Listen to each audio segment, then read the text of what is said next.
Empezar a grabar. Entonces, muy buenas tardes a todos y todas.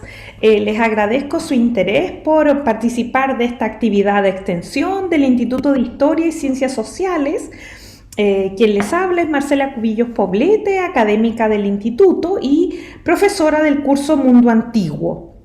En ese contexto, invitamos a la profesora doctora Berta González Saavedra para que se ofrezca una conferencia vinculada a uno de los campos que ella ha cultivado.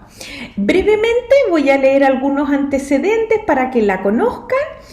Como decía, ella es Berta González Saavedra, ella es doctora en Filología Clásica de la Universidad Complutense de Madrid y licenciada en Filología Italiana por la Universidad de Valencia. Su tesis doctoral se tituló Expresión de la procedencia en lenguas indoeuropeas antiguas, griego, latín e hitita. Actualmente ella se desempeña en la Universidad Complutense y obviamente nos va a presentar su conferencia desde la ciudad de Madrid. Muchas gracias, Berta, por haber aceptado la invitación y te paso el mando. Muchísimas gracias, Marcela. Buenas tardes a quienes os habéis conectado y os doy las gracias por vuestra asistencia. Espero que sea de vuestro interés esta pequeña conferencia en la que voy a hacer una pequeña introducción a los indoeuropeos desde una perspectiva, más bien utilitarista, ¿no? ¿Para qué nos sirven los indoeuropeos a los estudiantes del mundo antiguo, prácticamente? Esa va a ser un poco la idea. Reitero mi agradecimiento a la profesora Marcela Cubillos por esta invitación, porque siempre es amabilísima. Es la segunda vez que participo en estas actividades que ella organiza de extensión y siempre es un placer hacerlo. Voy a compartir la pantalla para que podáis ver la presentación, dado que voy a hablar de algunos datos que son muy concretos y creo que es necesario que vayáis siguiendo las imágenes, ¿vale?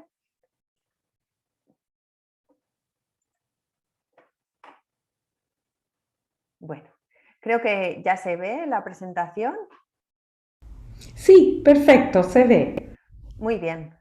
En este caso, como veis, a pesar de que el cartel tenía un título muy concreto, yo lo he modificado ligeramente justo para reflejar esa intención que tengo de que veáis el indoeuropeo y el estudio de esta familia lingüística como algo ancilar, como un instrumento para el estudio de la historia en general del mundo antiguo. Espero que sea de vuestro interés y procedo. Esta es un poco la estructura de lo que vamos a seguir. Vamos a hablar de 4 puntos principales y nos centraremos en el punto 3. Veremos un poco más cómo podemos aplicar esta disciplina o cómo nos puede servir esta disciplina para el estudio, de la cultura, de nuestras propias disciplinas, ¿no? De nuestras propias áreas de conocimiento, la historia, la lingüística en mi caso, etc.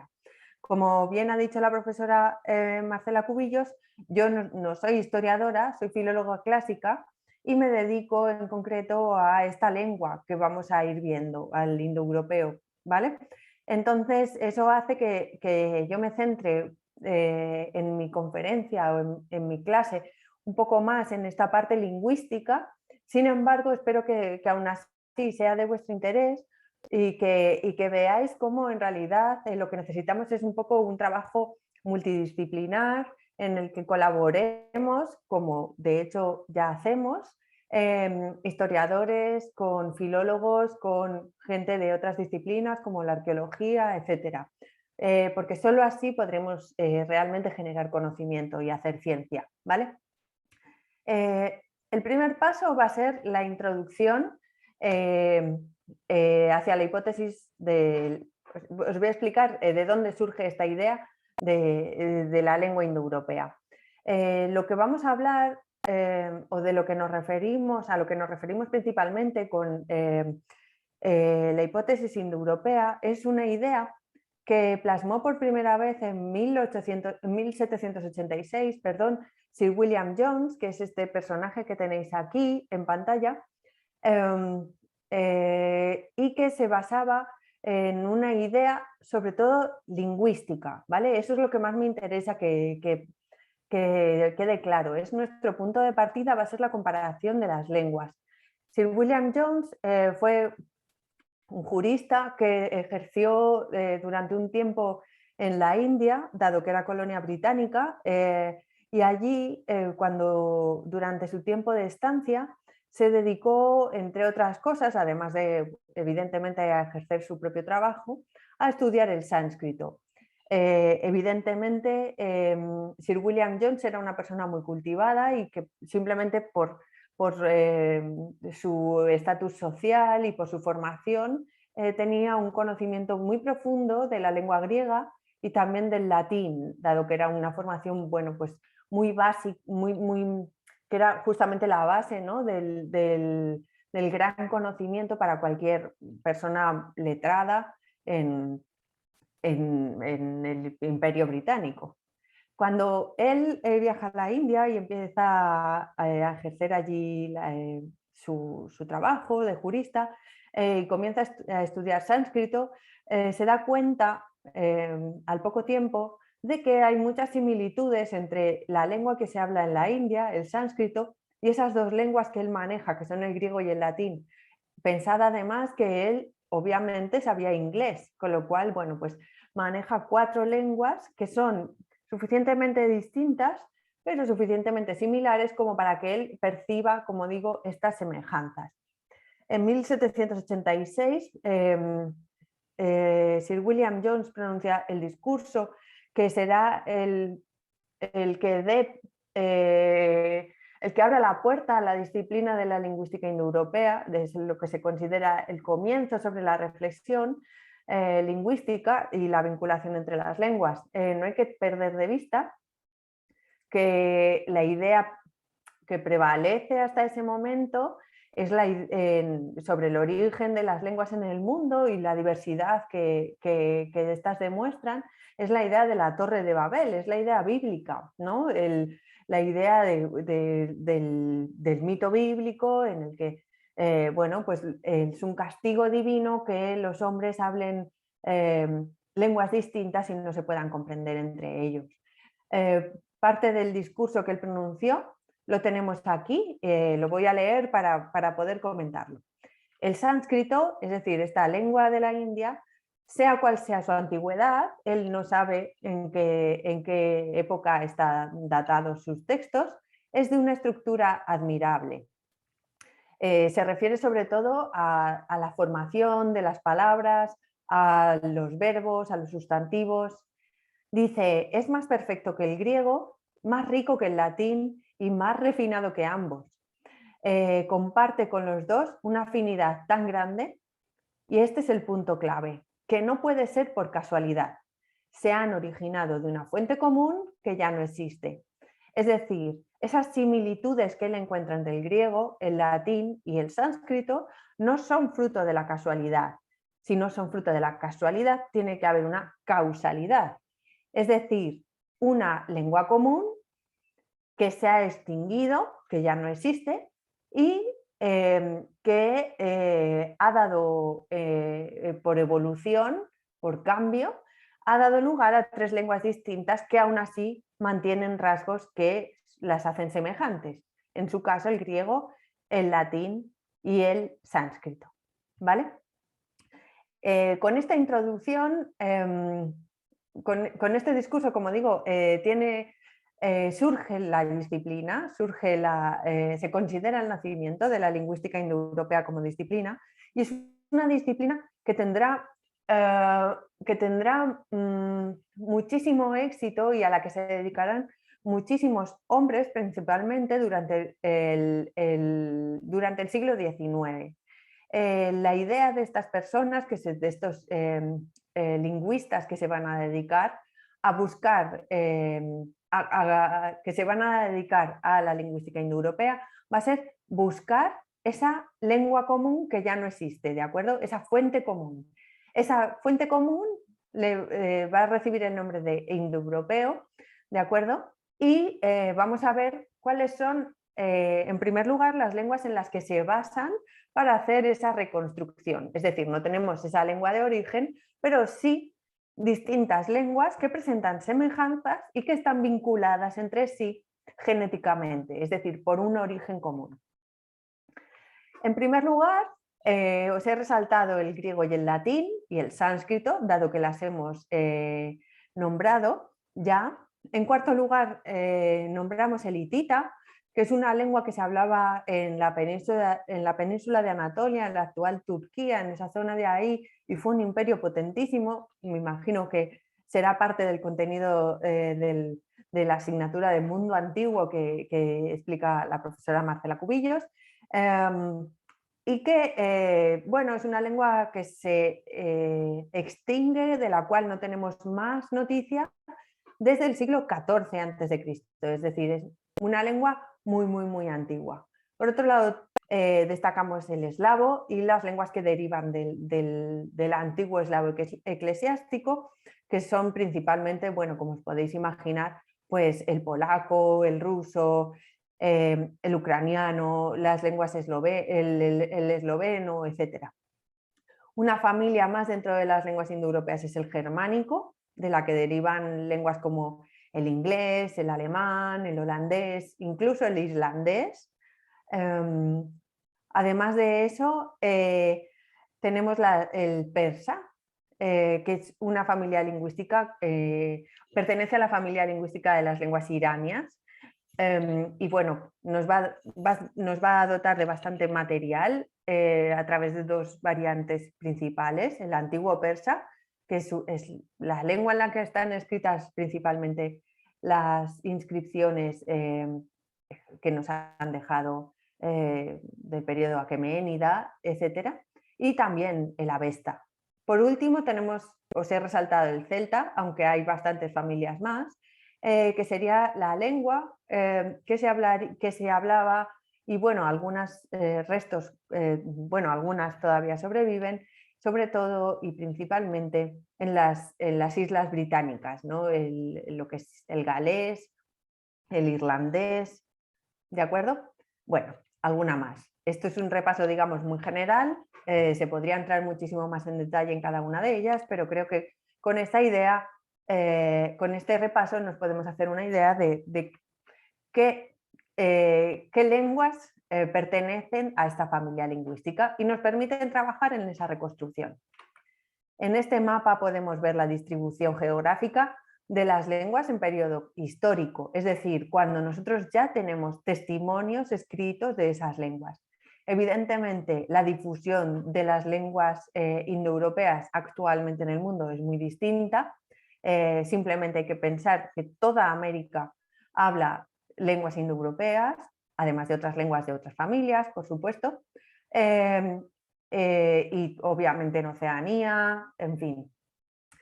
Como podéis ver, en periodo histórico, que no corresponde a un tiempo concreto, sino a cuándo están atestiguadas los distintos testimonios más antiguos de las lenguas.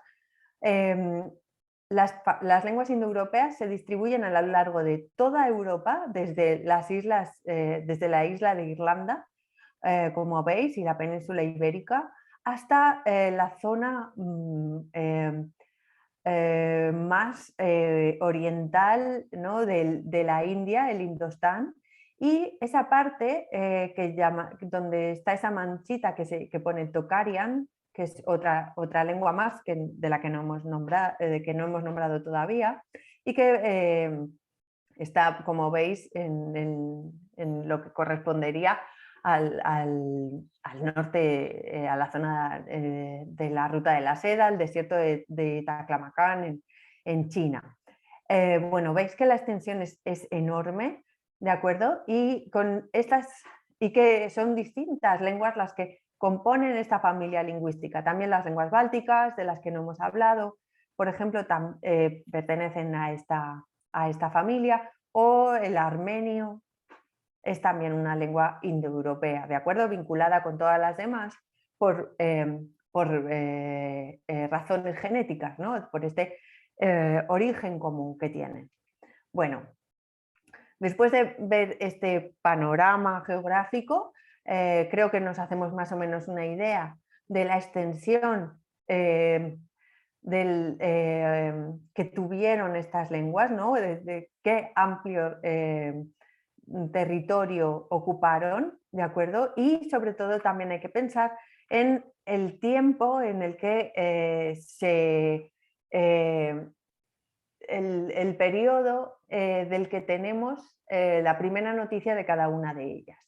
En este sentido, hay que mencionar por una parte que, como ella ha dicho, del hitita, los textos que tenemos abarcan desde el siglo XVI al siglo XIV a.C., muy aproximadamente, pero por ejemplo del tocario, los textos que conservamos son del siglo VI después de Cristo y pertenecen principalmente a la ruta de la seda. Como veis, son lenguas que son difícilmente comparables. Hay que tener en cuenta, por ejemplo, también que tanto el báltico como el eslavo son lenguas cuyos testimonios conocemos a partir de la cristianización de esos pueblos. Es decir, son textos que sí o sí pertenecen ya a tiempos muy tardíos y muy distantes, a épocas muy distantes en el tiempo, comparado con, por ejemplo, el hitita o las lenguas de la India, ¿no? Como el sánscrito o el védico, que es una lengua anterior dentro de las lenguas de la India, que es del siglo XII o XIV antes de Cristo, ¿de acuerdo? Entonces veis que el material del que disponemos y la distribución geográfica, bueno, pues hacen que sea un poco inconmensurable en muchos aspectos la idea de esta lengua común a todas estas lenguas de Europa y de Asia. Pasamos al segundo punto, en el que vamos a ver algunos ejemplos de la reconstrucción lingüística para que veáis más o menos cómo funcionamos o cómo trabajamos las personas que nos dedicamos a la indoeuropeística, es decir, a la lingüística indoeuropea. Como digo, me voy a centrar más bien en la parte lingüística. Espero que os llamen la atención los datos, porque a mí me parecen cuanto menos curiosos. En primer lugar, vamos a comparar dos términos, el término padre y el término madre, ¿de acuerdo? En distintas lenguas. Os he puesto las principales lenguas de las que os he hablado en las primeras diapositivas: griego, latín, sánscrito, hitita, eslavo, germánico, persa y celta, ¿de acuerdo?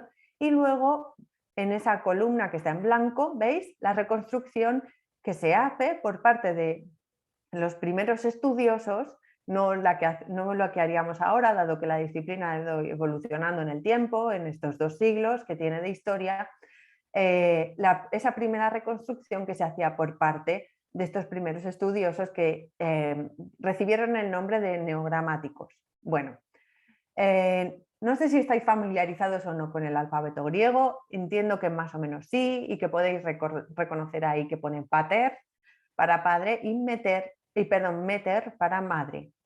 El resto se lee más o menos bien, y yo creo que llama la atención que, salvo las formas de hitita Atta y Anna, que obviamente no tienen nada que ver con todas las anteriores, ni el resto de formas que acompañan estas columnas, se parecen. Hay muchas semejanzas. Todas las palabras que se refieren al padre comienzan por el sonido P, salvo en la lengua celta. Todas las palabras que se refieren al término madre comienzan por el sonido M, como podéis ver, si dejamos de lado el hitita. En antiguo eslavo os he marcado con una rayita el término para padre porque no está relacionado y no se podía vincular, ¿vale? Aquí lo único que estamos haciendo es buscar las palabras que se parecen, es decir, que suenan igual, que están relacionadas aunque no se busca que quieran decir exactamente lo mismo, ¿vale? Sobre esto voy a ir un poquito más adelante, que será uno de los puntos más interesantes sobre esta disciplina. Con lo cual volveré a incidir sobre esta cuestión. Como veis, también hay algunas partes que son difíciles de comprender o que no son tan transparentes, porque tengo una I en sánscrito en vez de una A, cuando todas las lenguas en sánscrito y en persa, en la palabra pitr y pitar, por ejemplo, bueno, o por qué fadar y modar tienen una D en vez de una T. Ese tipo de cosas son las que estudiamos nosotros en lingüística indoeuropea y las que yo enseño a mis alumnos y alumnas, ¿de acuerdo? Así que no os voy a calentar la cabeza con ese tipo de cuestiones, pero que sepáis que son parte de lo que nosotros hacemos en nuestras clases. Aquí tenéis otros dos ejemplos, la palabra para lobo y la palabra para oveja. De nuevo podéis ver que hay ciertas similitudes, aunque aquí las similitudes son mucho menores. De hecho, si veis, ya simplemente la palabra para lobo presenta unas formas muy distintas. En algunas palabras empieza por L, en otras empieza por un sonido V o W, o un sonido WU, como wolves en germánico. En celta, de nuevo, empezamos por una vocal. Bueno, siempre llamando un poco la atención el celta. Por otro lado, la palabra para oveja, como veis, en griego, no presenta esa V por ningún sitio, la ha perdido, mientras que el latín, el sánscrito, el eslavo, el germánico de alguna forma la conserva. Esta palabra no la tenemos atestiguada ni en persa ni en hitita, con lo cual pues no os la he podido traer. De nuevo veis en la columna en blanco, en la última que está a la derecha, las reconstrucciones que se hacen por parte de estos estudiosos, de los neogramáticos, ¿de acuerdo? De estas dos palabras, del término lobo y del término oveja. Bueno, sin entrar muchísimo más en la reconstrucción lingüística, veis más o menos cómo funciona el método. El método básicamente parte de la comparación de los términos que están relacionados entre sí, de tal manera que pudiéramos reconstruir la lengua de la que partimos. Imaginemos por un momento que no tuviésemos ningún texto en latín, lo cual sería una pérdida atroz, y que, sin embargo, mediante la observación de lenguas como el italiano, el francés, el gallego, el catalán, el portugués y el propio español, nos diésemos cuenta de que hay ciertas semejanzas en algunas palabras y mediante esa comparación reconstruyésemos cuál podría haber sido esa lengua de la que surgen las otras, ¿no? Cómo podría haber sido eso que ahora nosotros conocemos bien y llamamos latín, pero que en el caso de estas lenguas de las que estamos hablando no se conocía y de hecho no se conoce. Bueno, a partir de esa comparación de las lenguas, además de vocabulario, podemos reconstruir ciertos elementos gramaticales. Entre ellos, sabemos que posiblemente la lengua, el indoeuropeo, esta lengua que nosotros reconstruimos, tendría un singular y un número plural. No tendría género femenino, pero sí distinguiría entre un género animado y un género inanimado. Es decir, nosotros en español marcamos los objetos, en general toda nuestra realidad, mediante los artículos el y la, ¿no? Masculino y femenino. En algunas lenguas se marca mediante animado e inanimado, es decir, se distinguen las cosas que tienen vida de aquellas que no lo tienen, que no la tienen, ¿no? Y esa sería esa distinción del género gramatical. Por otro lado, tendríamos una lengua con dos modos verbales solo, es decir, no tiene subjuntivo, que es un modo que sí tenemos en español, ¿no? Cantara o que yo cante. Y solo tendría el indicativo, el modo de la realidad, el imperativo, el modo de las órdenes, ¿no? Que usamos en escucha, por ejemplo, o cómete las verduras. Por otra parte, solo tendría dos tiempos verbales, un presente y un pasado. No tendría una forma en el verbo que hablara del futuro, aunque eso no quiere decir que no tuviese futuro. Posiblemente se expresara mediante el presente con palabras del tipo mañana o algo así, como cuando yo digo en español mañana, mañana como con mis padres, ¿sí? En la que utilizo el presente como, igual que si digo ahora como, pero poniendo una palabra como mañana que expresa posterioridad, estoy expresando futuro. Bueno, como veis, podemos ir bastante a fondo en la reconstrucción de esta lengua. No voy a entrar en muchísimos más detalles, pero os podéis imaginar que es una asignatura de 2 cuatrimestres, ¿no? Que dura todo el año, dividida en dos, indoeuropeo 1 e indoeuropeo 2, y sigue muy en boga, ¿de acuerdo? Hay muchísima gente dedicada todavía al indoeuropeo, con lo cual no penséis que es una cosa que se quedó perdida en el siglo XIX. En la actualidad sigue habiendo mucha gente dedicada al estudio de esta protolengua, ¿de acuerdo? De esta lengua que reconstruimos. Pasamos ya a la parte que creo yo que más nos interesa, y es ¿para qué utilizamos esta reconstrucción? Es decir, ¿qué podemos reconstruir con la reconstrucción lingüística? Si yo reconstruyo el vocabulario, ¿qué puedo reconstruir? ¿Puedo reconstruir toda una civilización? Vayamos poco a poco para ir viéndolo, ¿de acuerdo? Pero no perdamos de vista algunos detalles que ya hemos ido mencionando a lo largo, sobre todo del primer punto, y que hacían referencia sobre todo a la extensión temporal de los testimonios con los que contamos para la reconstrucción.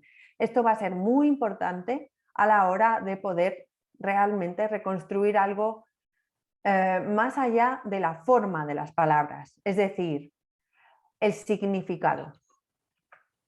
En primer lugar, vamos a ver el léxico de la familia, como hemos podido ver en el primer cuadro de los ejemplos de reconstrucción lingüística. Teníamos el término para madre y para padre. También podemos reconstruir el término para hermano, el término para hermana, el término para hija, el término para suegra y alguno más.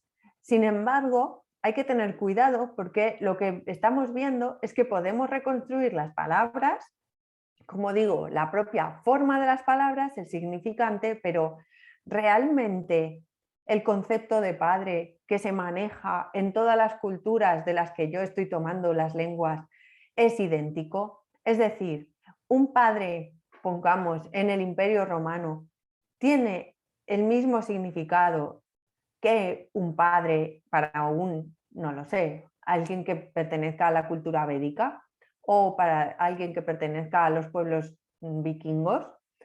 Con esto hay que tener muchísimo cuidado, porque uno de los principales errores en los que han incurrido los estudiosos de esta disciplina es pensar que la estructura familiar que se reconstruye es idéntica a la que ellos mismos poseen, es decir, una estructura familiar patriarcal. Es decir, que es cierto que los términos que reconstruimos son los que son el padre, son la madre, son la hermana, son el hermano y la hija, el hijo, etc. Sin embargo, no es tan fácil poder discernir a partir de esos términos que la estructura sea idéntica a la que pudieran tener, por ejemplo, los romanos. Pensemos, por ejemplo, en una estructura familiar romana con un pater familias, ¿no? Una madre que es la matrona romana, que se dedica principalmente al cuidado de los hijos. Frente a eso tenemos una estructura muy distinta, como puede ser la estructura familiar griega, en la que la mujer es simplemente alguien que se dedica a parir, ¿no? Y no se dedica, por ejemplo, al criado perdón, a la crianza de la progenie. Con lo cual, bueno, como os decía, una de las cosas que hay que tener en cuenta es si realmente las palabras que estamos comparando, por mucho que se parezcan en su forma, realmente quieren decir lo mismo. En este sentido, os pongo un ejemplo que nos compete en los dos lados del Océano Atlántico. Una palabra como harto, para mí en España, tiene un significado muy distinto al que tiene el término harto en Chile. Hay que pensar que tiene un origen común, sin embargo, reconstruir el significado de la palabra harto a partir de lo que significa en español, que quiere decir cansado, hastiado, frente a lo que significa en Chile, ¿no? Que equivaldría a muy,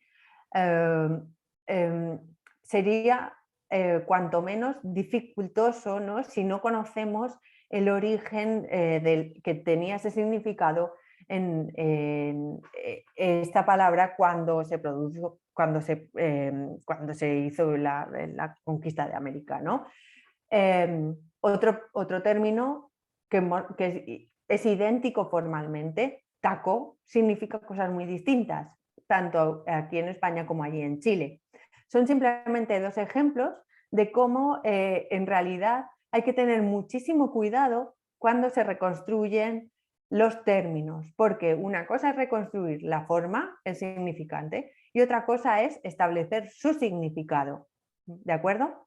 Entonces, cuidado, porque estamos hablando además de conceptos que son bastante delicados, como puede ser la familia, y podemos estar extrapolando nuestra forma de ver el mundo a una civilización y a una cultura que posiblemente tuviese una forma distinta de hacerlo. Veamos ahora qué ocurre con la cultura. Como hemos dicho, es muy difícil comparar las culturas, sobre todo cuando tenemos estas lenguas de periodos tan distintos. ¿De acuerdo? Pensad en simplemente qué concibe por carro una persona en el siglo XVI a.C. y que concibe una persona en el siglo XVI después de Cristo. Simplemente con eso ya tenemos una idea de que será muy difícil hacer una reconstrucción de cómo eran culturalmente los indoeuropeos. Es verdad que podemos reconstruir algunos términos que nos permiten hablar de ciertos elementos que posiblemente pertenecieran a la cultura indoeuropea. Por ejemplo, el carro, por ejemplo, el caballo y, por ejemplo, la ciudad amurallada. Esto nos ha llevado a idealizar de alguna manera esa cultura, ¿de acuerdo? Y pensar en un estadio muy avanzado de civilización, y ha tenido ciertas consecuencias que no voy a mencionar en este momento, pero que bueno, pues han sido bastante peligrosas, ¿de acuerdo? Lo que hay que tener en cuenta es que una cultura, sea la que sea, no se define por los rasgos que la hacen única, sino más bien por aquellos rasgos que, a pesar de compartirlos con otras culturas, sí se conjugan de forma única. Es decir, posiblemente más pueblos, no solo los indoeuropeos, utilizarán el caballo, otros utilizarían el carro, y lo que hace a los indoeuropeos ser un pueblo con una cultura propia es la conjunción de esos pequeños rasgos. Aquí tenéis, bueno, no lo voy a poner para que no perdamos tiempo, pero sí me gustaría que vieseis en este pequeño enlace, es apenas de un minuto, un ejemplo de cómo estos estudiosos del siglo XIX dejaron volar su imaginación e incluso llegaron a escribir textos en esta lengua que ellos reconstruían y que pensaban que realmente se podía hablar. Esta es la fábula del caballo y las ovejas, y bueno, es al menos, cuanto menos curiosa.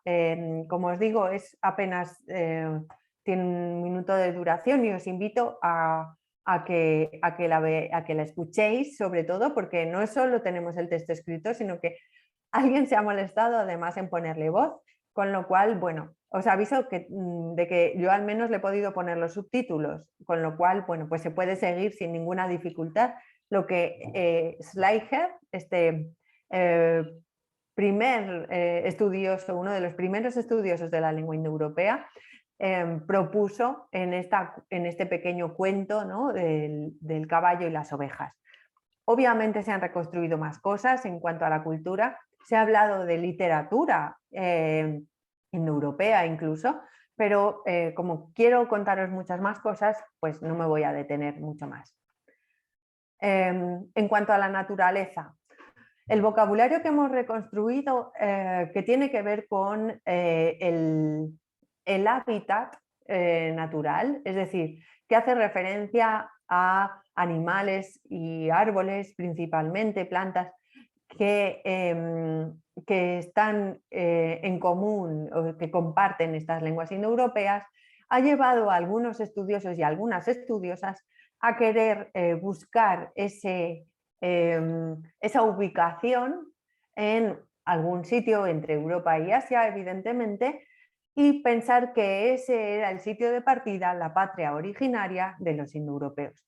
Esta es una cuestión que ha traído de cabeza a muchísimos estudiosos y estudiosas durante muchísimos años. Ahora, en la actualidad, la propuesta que más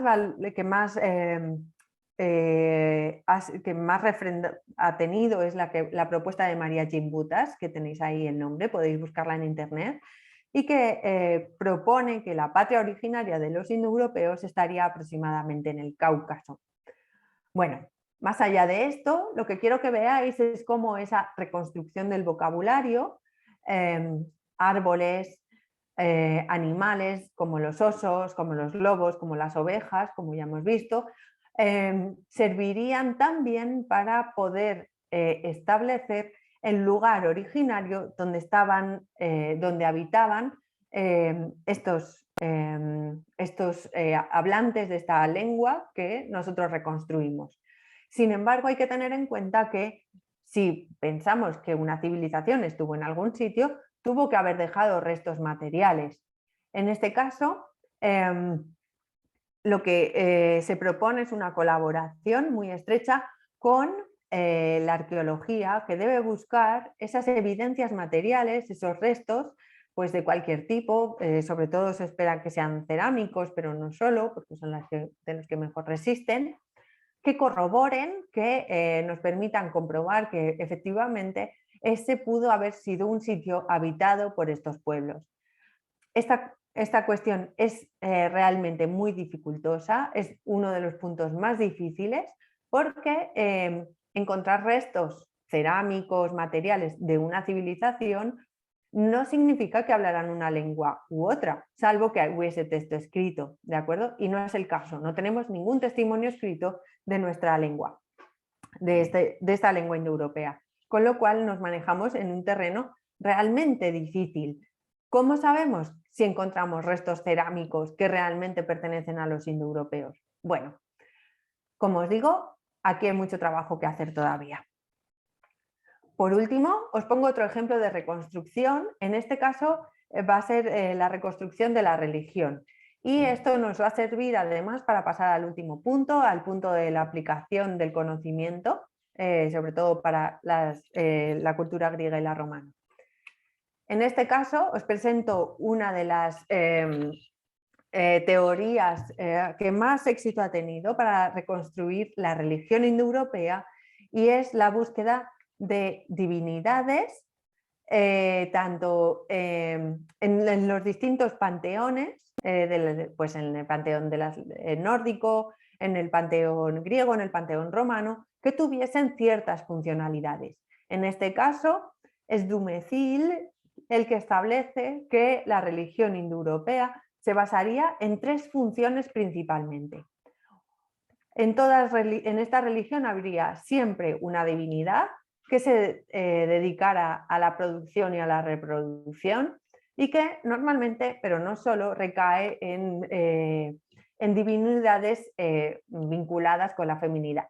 Como veis ahí, os he puesto unos ejemplos: Afrodita, Venus, griega y romana respectivamente, y Freya, ¿no? del panteón nórdico. Habría una segunda función que sería la función de la soberanía, ejercida por Zeus en el panteón griego, Júpiter en el panteón romano y Odín, por ejemplo, en el panteón nórdico. Sin embargo, con Odín ya empieza a haber ciertas confusiones, porque Odín también es una divinidad que se dedica a la guerra. Y por otro lado, Thor, de este mismo panteón, del panteón nórdico, tiene como principal atributo el trueno, que es el atributo principal también de Zeus y de Júpiter. Con lo cual, bueno, vemos que esa tercera función, la función de la guerra, que en el caso del panteón griego y del panteón romano están muy separadas porque, de la soberanía, porque están desempeñadas por unas divinidades distintas, Ares y Marte. En el caso del panteón nórdico no es tan clara esta separación. La teoría funcional de Dumézil ha sido ampliamente criticada y ha sido también superada, y actualmente se intenta trabajar en otros apartados de la religión, como por ejemplo la religión en un ámbito más personal, en un ámbito privado. Realmente si se establecía magia, qué creencias había, etc. Bueno, paso al último punto. Vamos a ver cómo se aplica el conocimiento de esta protolengua del indoeuropeo, para qué nos sirve realmente la función ancilar, como hemos dicho, la finalidad que puede tener el conocimiento de esta lengua para saber más sobre Grecia y Roma.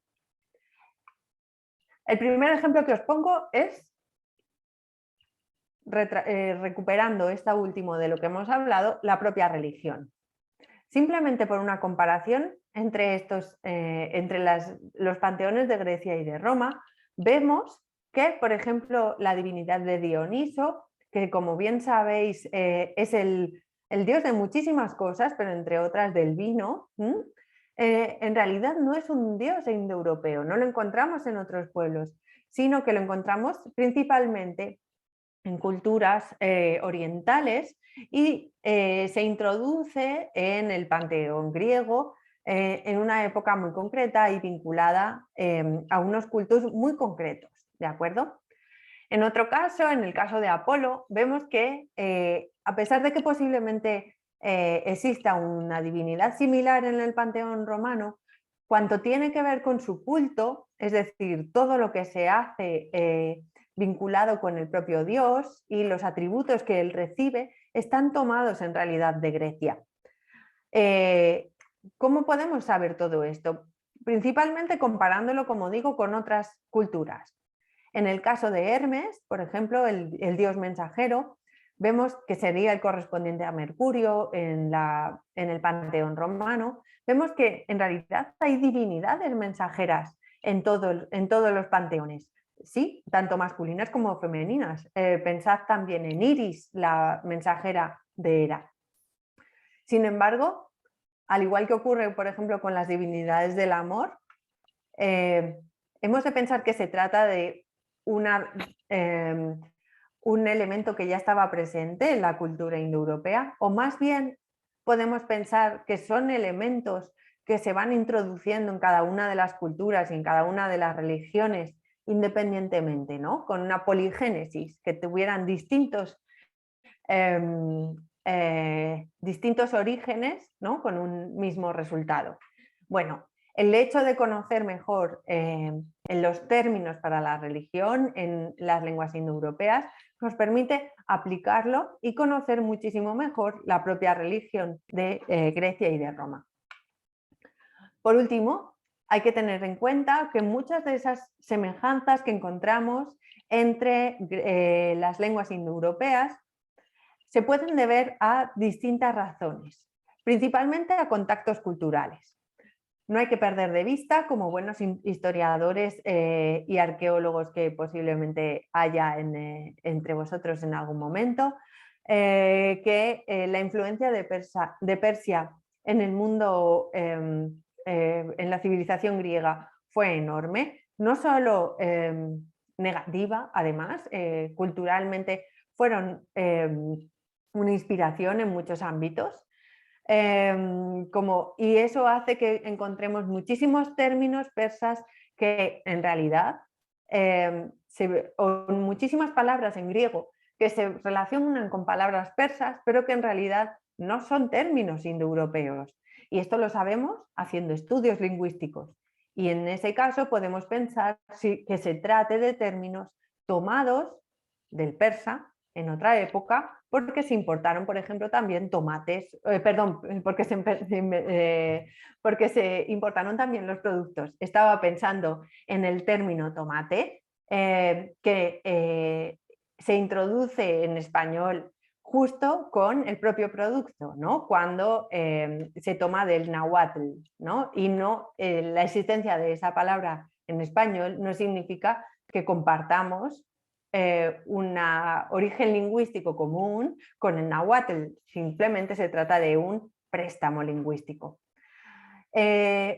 Además de eso, hay que tener en cuenta que vamos a ver restos materiales, como hemos dicho ya, que hay que tomar con muchísimo cuidado, dado que son un material muy delicado, no solo porque se rompan por ser cerámicos, sino también porque las técnicas que se utilizan en la cerámica se pueden aprender, es decir, se toman de unas culturas a otras, y eso no significa que se tome la lengua.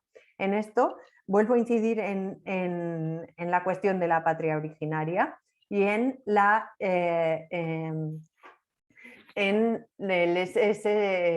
esa vinculación de restos materiales que se puedan eventualmente encontrar en las excavaciones con una cultura muy concreta.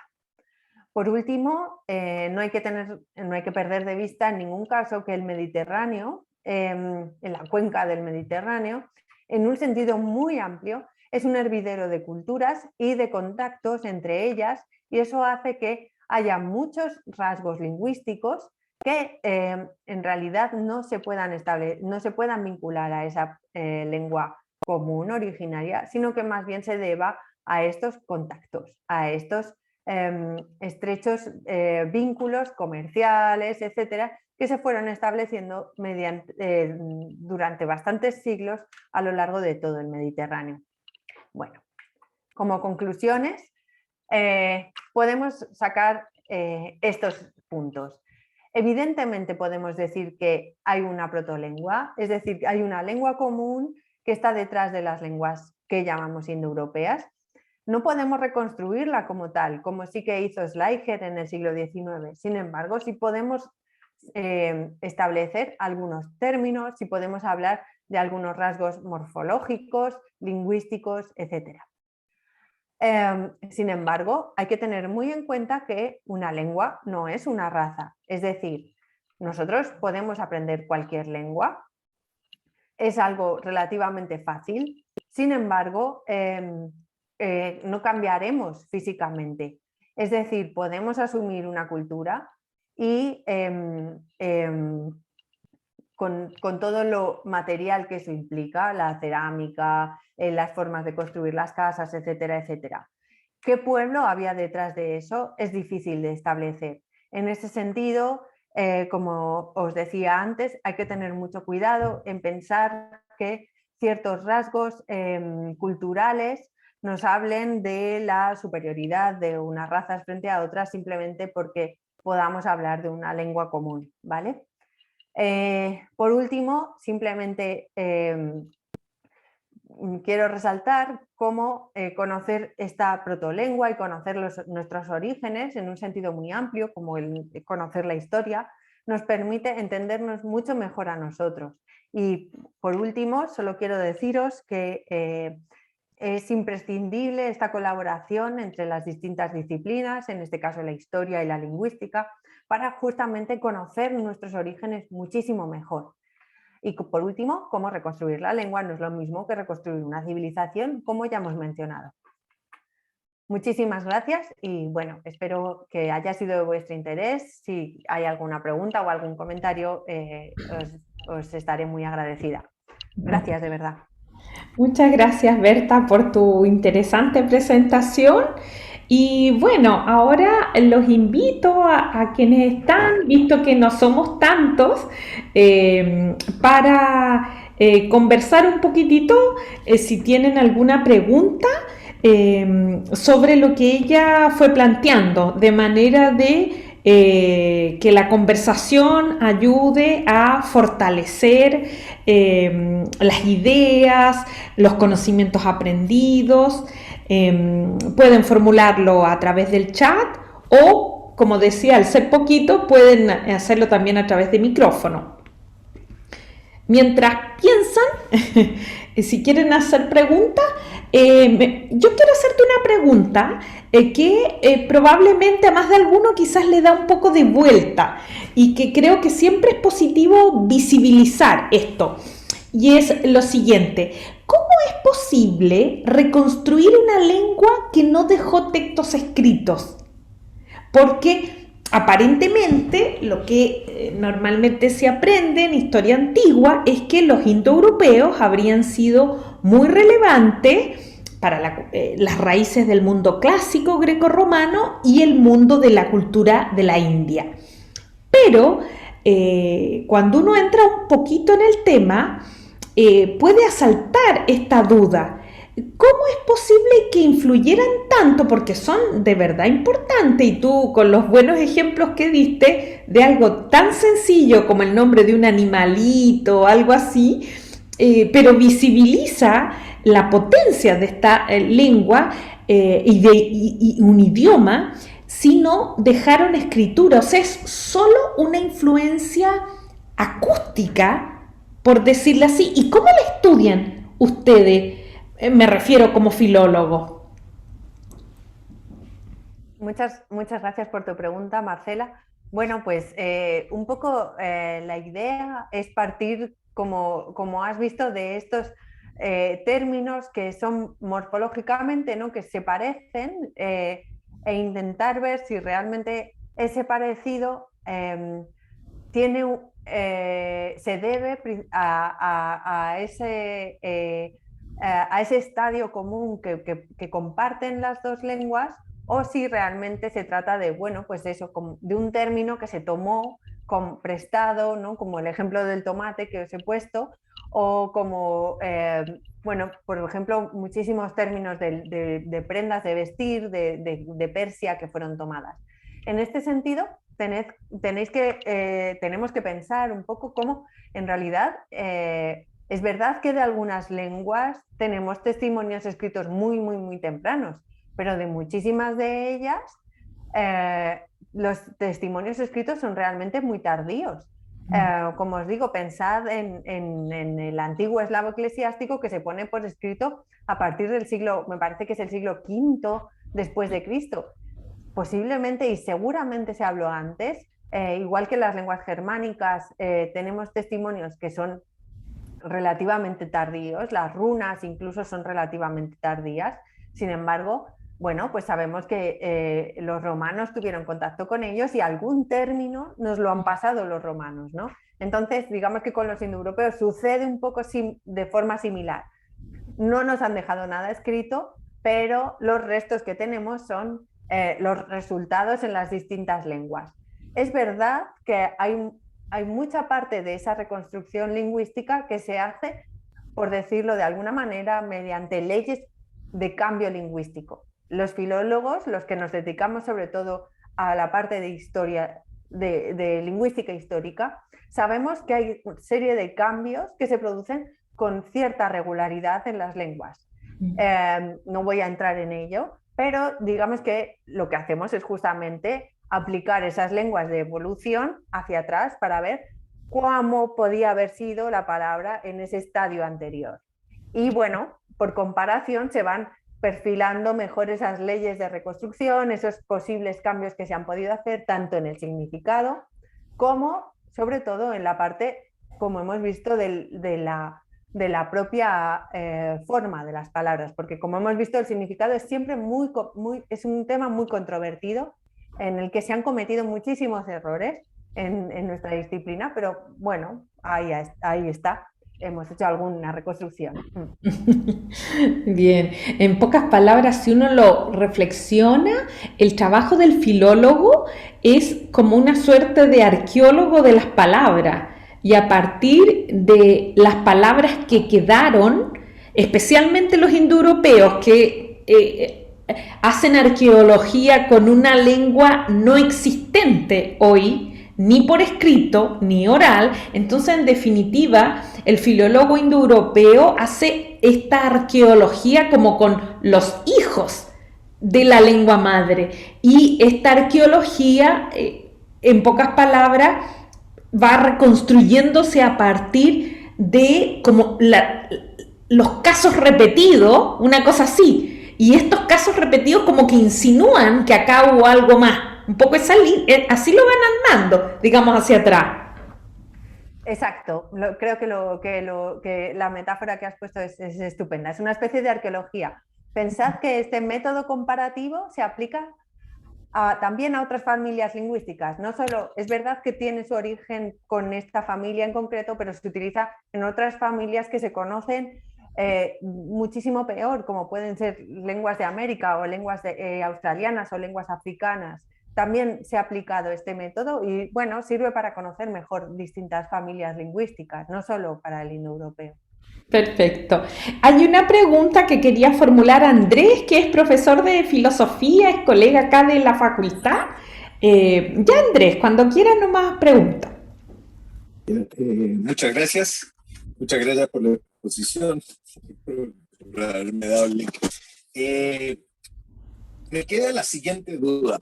Yo siempre pensé que esto del indoeuropeo era más bien una invención hecha por los lingüistas y que de alguna manera estaban como pensando en una lengua que supuestamente podría estar ahí y que como que se la inventaron, y eso obviamente tiene con toda la connotación racial, la raza aria y todas esas cosas, y por lo que escucho parece que no es tan invención, y ahí en ese sentido lo que quiero preguntar es si efectivamente, digamos, hay como, aparte de las similaridades, si hay algo más. No he encontrado texto en indoeuropeo, porque obviamente llama mucho la atención de que todas estas lenguas sean hijas de una misma lengua que es ahí del Cáucaso, y que todas sean hijas de esa, y que hayan desaparecido todas las lenguas que estaban ahí porque habían culturas paralelamente en todas, y que bueno, el único caso que yo entiendo es el vasco o el esquerra, que se supone que no es de eso, y parece que el finlandés que así es, y parece que el húngaro también era un caso problemático y que ya también es. Entonces es como un poco extraña esta idea de que era una lengua madre que borró a todas las demás y que quedó ahí. Suena muy a invención, pero por lo que escucho parece que sí.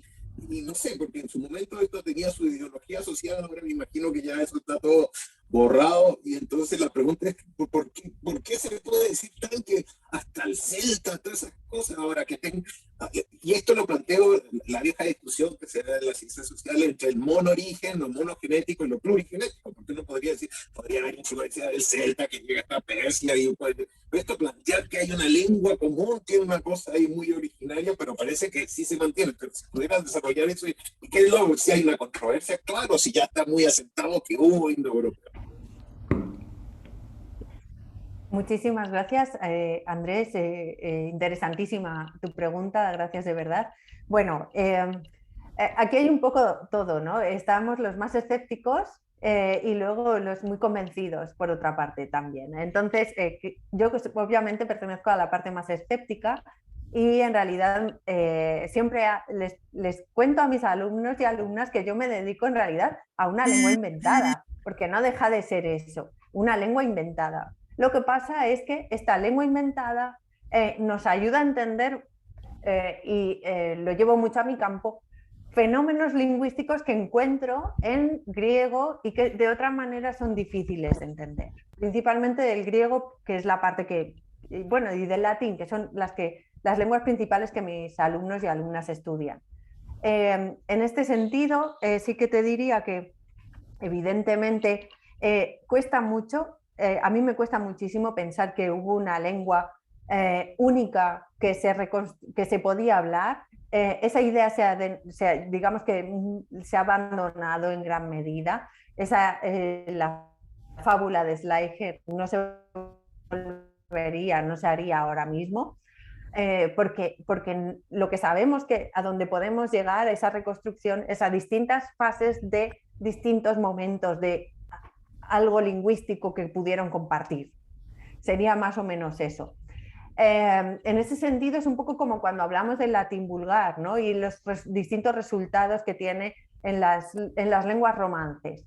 En ese sentido, cuesta mucho pensar que había un único latín y que da lugar al rumano y al español, cuando el rumano y el español son lenguas absolutamente distintas. Entonces, hablar de un único latín o hablar de una única lengua indoeuropea, realmente a mí, como digo, en esta postura más escéptica me cuesta mucho. Sin embargo, hablar de distintos fenómenos que pudieron estar en esa protolengua, en distintas realizaciones, en distintos momentos, me ayuda a explicar muy bien algunas cosas del griego principalmente y del latín que de otra manera son difíciles, muy difíciles de entender. Aún así, como digo, hay muchísimo escepticismo y ahora mismo se entiende la indoeuropeística más bien, como digo, no como una disciplina en sí, o al menos en mi universidad no la entendemos así, sino más bien como, pues eso, una disciplina ancilar que ayuda al conocimiento lingüístico de otras lenguas, el antiguo indio, el antiguo persa, el griego y el latín principalmente, el antiguo eslavo, ¿por qué no? Sí, es básicamente eso. Y evidentemente es difícil concebir esas aldeas galas que serían el euskera por un lado y por otro lado el finés y el húngaro resistiendo ante las hordas indoeuropeas. A mí esa idea también realmente me parece fruto solo de alguien con una mente evidentemente muy colonialista, ¿no? Con un afán muy colonizador. Disculpa, entonces para ti sería más como una hipótesis de trabajo que te ayuda Exacto. para aclarar el asunto lingüístico, Eso más que es. plantear que existió y tal, pero que te ayuda para entender fenómenos lingüísticos. Exacto, sería más bien eso, una hipótesis de trabajo, una idea de la que yo parto y que me sirve para explicar otras cosas, más bien, eso es. Sí. Muchas gracias. Gracias a ti. Me permitiría agregar desde la historia que lo que plantea Andrés, como también algo dijo Berta, algo de cierto hay, o sea, en las lógicas del siglo XIX que buscaban las identidades nacionales por diversas vías, la buscaban a través del arte, la buscaban a través de la música, si la música prestó ropa a la búsqueda de nacionalismo, y la buscaban a través de las lenguas. Claro, para el siglo XIX, desde hoy, pareciera todo muy artificial y no deja de ser seductora la idea de pensar que el indoeuropeo es como una creación artificial. Sin embargo, y aquí está el mérito de los filólogos, es el trabajo de los filólogos lo que fue dándole realidad a esta hipótesis que hoy, o sea, no solo hoy, podríamos decir hasta los años 80, porque cuando yo estudié historia, en los años 80-90, Dumézil era como un dios en el tema. Y cómo uno iba a dudar lo que decía Dumézil. Y yo me leí Los dioses del indoeuropeo, Mito y Epopeya, en fin. Pero entre esa época, además que, bueno, Chile entraba siempre en estos conocimientos más lentamente, y hoy ha pasado harta agua por el río. Y hoy ya la existencia del conocimiento sobre la lengua indoeuropea o las lenguas en realidad indoeuropeas, porque eran varias, como con parentesco, ya no se duda. No obstante, creo que los grandes teóricos, como el propio Dumézil, aunque superado algunos de sus planteamientos, a mí me sorprende que en ámbito, podríamos llamarlo como cotidiano, a veces conversando, mucha gente lo sigue citando. Y es como en otro frente, no sé, en historia hay un teórico muy importante, comienzo del siglo XX, que se llamaba Arnold Toynbee. Sería como hoy seguir hipotizando la historia como lo planteó Toynbee. No, ya no se puede. Sin embargo, hay gente que lo sigue haciendo. Yo he escuchado muchas veces gente me oh no, como dice Dumézil, como si fuera un teórico de hace poco y ya está viejo. No obstante, sí, uno debe leer a los grandes, eso no cabe la menor duda. Dumézil fue un gran teórico, un estudioso interdisciplinario en una época donde eso casi era como una novedad. Sigue, yo siento, parte de sus razonamientos pueden ser seductores y aplicables, pero completo no, esta idea de las tríadas y toda una lógica así, un poco excesivamente fantasiosa. En fin, cierro ahí mi intervención y leo a un asistente que es Pedro, que no puede hablar porque, bueno, comenta que no tiene micrófono, en fin, cuestión muy comprensible. Dice, bueno, se disculpa que no puede hablar con micrófono y que además está en el Reino Unido, así que no le puede poner acento a las palabras. ¡Ay, qué maldición esa! Cuando uno está en países que tienen teclado sin acento, o sin la ñ. ¡Ay, qué rabia me da cuando no está la ñ! La echo de menos. Dice, ¿cómo se está viviendo desde la filología indoeuropea los recientes estudios de paleogenética europea que se están publicando en los últimos 2 años? Cita un ejemplo, dice algo así como en relación a los Yamana, por ejemplo. No te escucha. Sí, Pedro, muchísimas gracias. Gracias, Marcela, por transmitir la pregunta de Pedro. Bueno, espero que estés comiendo bien, porque en Reino Unido sobre todo se come rebulín. Espero que te cocines tú, Pedro. Salvo este comentario por tu salud. Sí te quiero puntualizar que uno de los grandes problemas de la filología y de la lingüística es su trabajo de forma aislada. Es decir, si piensas que alguno de nosotros está más o menos al día y muchísimo menos con teorías recientes sobre paleogenética, estás muy equivocado. Desgraciadamente somos una disciplina que, como digo, trabajamos muchísimo encerrados en nosotros mismos, en la propia parte de la reconstrucción lingüística, lo cual, bueno, pues como te puedes imaginar, supone un gran perjuicio para la propia disciplina y para la colaboración, evidentemente, en la generación de conocimiento con otras, como bien dices, de la paleontología o de etcétera. En este sentido, bueno, hay pocos trabajos. Bueno, yo conozco, mejor dicho, porque no creo que haya pocos, trabajos en los que se intente de alguna forma salvar ese lapso que hay entre lo que se conoce sobre las migraciones de los primeros homínidos, etcétera, con estos primeros testimonios de las lenguas. En este sentido, cabe decir, en primer lugar, que no podemos datar con una fecha exacta, por supuesto, ni siquiera aproximada, un surgimiento para esta, o sea, un momento para esta fase común lingüística. O sea, primero habría que decir, existe esta fase común lingüística, ¿no? Esta protolengua realmente se da en este tiempo. Y segundo, cómo lo vinculamos a, bueno, pues los distintos procesos migratorios, a todo el conocimiento que tenemos de la paleontología y sobre todo, bueno, pues vincularlos para poder generar, digo, nuevo conocimiento a partir de ahí. Con lo cual, es una de las grandes dificultades que tiene ahora mismo la lingüística indoeuropea y es su trabajo, como digo, de forma aislada. Y el hecho de trabajar sin un asidero histórico, sin poder decir esto pertenece a esta época. Hay distintas propuestas con distintas dataciones, pero oscilan en miles de años. Entonces es realmente, como te digo, un trabajo que en general, digamos, no se hace en lingüística. No se tienen en cuenta los periodos históricos ni los estudios que se hacen en otras disciplinas, desgraciadamente. Ok. Gracias a ti, Pedro. Ay, perfecto. No sé si hay alguna otra pregunta.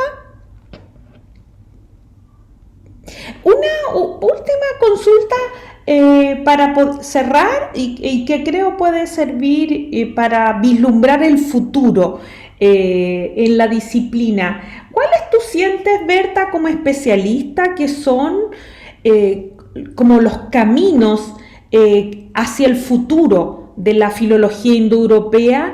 ¿Qué es lo que, como el gran desafío por descubrir o aclarar qué sientes tiene la disciplina hoy? Bueno, gracias por la pregunta, porque habría distintas vías que se pueden abrir y de hecho que se están abriendo en esta disciplina. Principalmente esta cuestión de establecer el significado de las palabras. Digamos que el enfoque tradicional ha sido como una reconstrucción por consenso. Quiero decir, con reconstrucción por consenso. Por ejemplo, hay un término que significa negro en griego, que significa sucio en las lenguas bálticas, que significa púrpura en latín. ¿Cuál es el significado que reconstruimos a partir de negro, púrpura, sucio, amarillo, incluso en otra lengua más?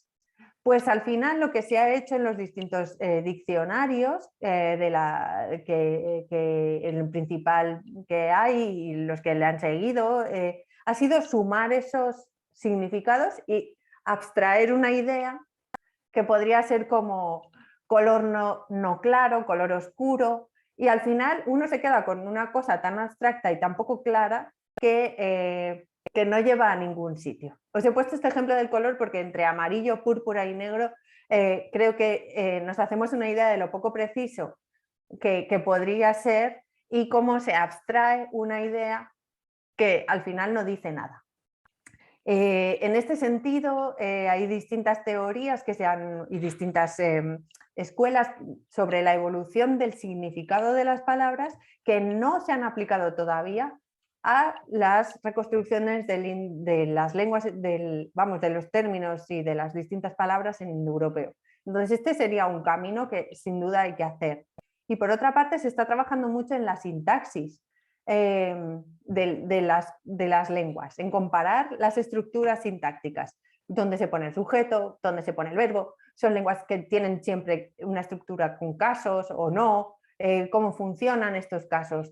Y en ese sentido también se está trabajando y hay mucho trabajo que hacer. Por ejemplo, la profesora Verónica Orqueda, ¿no?, de la Pontificia Universidad Católica de Chile, está trabajando, por ejemplo, en el funcionamiento de los pronombres, que es una parte que, bueno, se reconstruye y se da también un poco como por consenso, y sin embargo tiene muchas problemáticas que ella está intentando solucionar. Así que, como veis, es una disciplina que todavía tiene recorrido y que ahora un poco lo que ha cambiado es la perspectiva, ¿no?, de para qué hacemos esta reconstrucción. No buscamos hablar esa protolengua, no nos interesa saber si decían casa así o asá. Lo que nos interesa es entender por qué nosotros decimos así hoy casa o por qué hacemos esto hoy, más bien. Ya, pensaba que puede ser sugerente decir una idea final, que en historia a menudo los historiadores la decimos en clase y es aplicable a las lenguas. ¿Cuál? Que en rigor las lenguas no desaparecen, se transforman. Tenemos esta concepción un poco al calor del siglo XIX, de nacimientos, desarrollo, envejecimiento, muerte, medio biológica, que a pesar de todos los cambios sobrevive en nosotros. Entonces tendemos a decir, no, es que el indoeuropeo desapareció. Lo llevo a otro contexto, no sé, de pueblos originarios acá en Chile. Por ejemplo, ¿para qué voy a hablar del mapudungun, que es evidente que sobrevive? Pero, por ejemplo, la lengua diaguita. Los diaguitas son un pueblo originario del territorio donde se ubica Chile, en común con Argentina, porque cruzaban la cordillera, y aparentemente esa lengua que se llamaba cacán desapareció. En rigor, no es que desapareció, se fundió con las lenguas que vinieron después y hay sobrevivencia de palabras diaguitas en el sector territorial donde se dio el diaguita.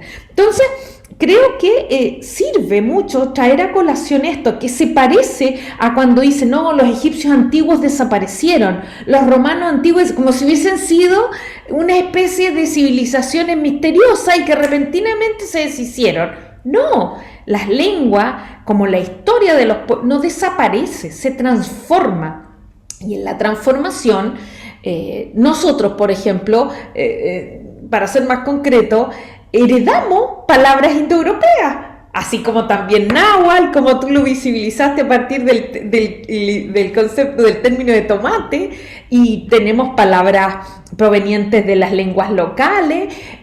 Por ejemplo, ayer conversaba con unos amigos reflexionando sobre una expresión que en Chile se usa para este juego infantil que creo que en España ustedes le llaman papel, piedra o algo así. ¿Así lo llaman? Piedra, papel, tijera. Claro, ese, ¿sabes? En Chile no se llama así. En Chile se llama cachipún. Yo no sé el origen de la palabra cachipún, pero sospecho que es mapudungún. Sospecho. Entonces, y así tenemos muchas otras palabras. Ojo, que buena parte de Latinoamérica dice tijera, papel o piedra, pero nosotros en Chile no. No sé, yo ya soy más vieja, digamos, si los jóvenes lo llamarán de otra manera y me viene la duda, pero yo conozco como cachipún.